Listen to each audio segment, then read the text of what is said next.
This is Dr. Lusso, and I am a doctor of sport and performance psychology. I get this question a lot more than I ever thought I would, but here we are. What do you do when the defensive tackle cuts the O-line on his own dive? Okay, so let's say, for example, you get a 3 technique, and the 3 technique at the snap of the ball literally lines up and tries to take out your guard. He's just going to dive on the ground, and he's going to roll. Okay. Let's just go through it right now. First of all, this is why it's so important for your guard to have his dominant hand at the heels of the center so he's far enough off the ball to react to it. Because if he crowds the ball, well, yeah, he'll get cut. He needs time to react. The second thing is he's got to come off the ball like he always does in case they change it up.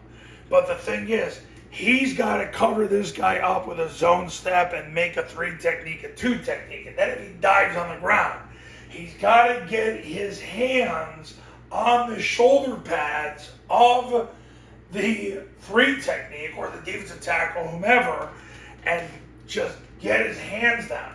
The tackle's got to secure the B gap by coming down to the tackle's hip. Now, if the defensive tackle decides that he is going to absolutely positively go to the ground, he basically cancels himself, and at that point the tackle goes second level. The center snaps the ball, opens at 90 degrees, runs behind the guard, blocks the guard's spine. You got to remember when you run the zone dive, the center's got to secure the A gap, the tackle's got to secure the B gap.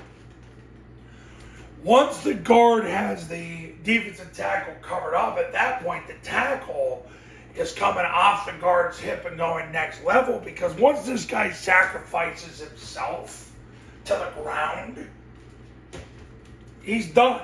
So you don't need to waste time on him. You go next level.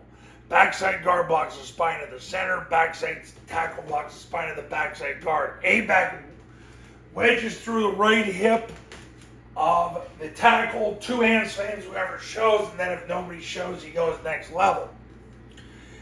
Receiver fans, he gets up the field and then anchors down.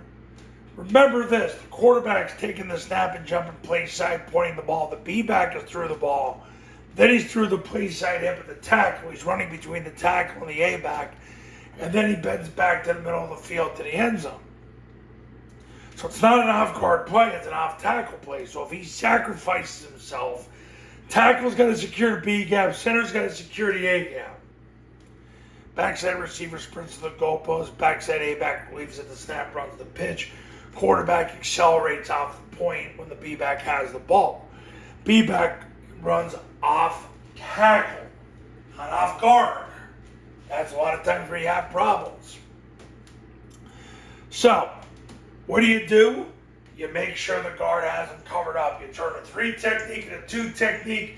You get him to put his hands down on the shoulder pads like he's a defensive lineman.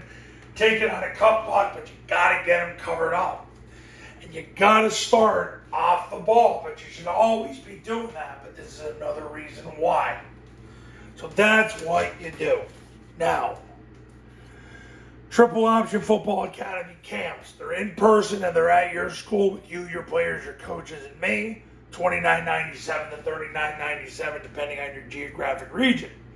Online camps, all you need is an iPhone and a Bluetooth speaker, $19.97. You do a camp, you get the online academy for free. You just want to do the online academy, it's $9.97 and it's separate for 8-man, 9-man, and 11-man football. Go to this website to learn more. Call this number to become a client. I'll see you in the next video.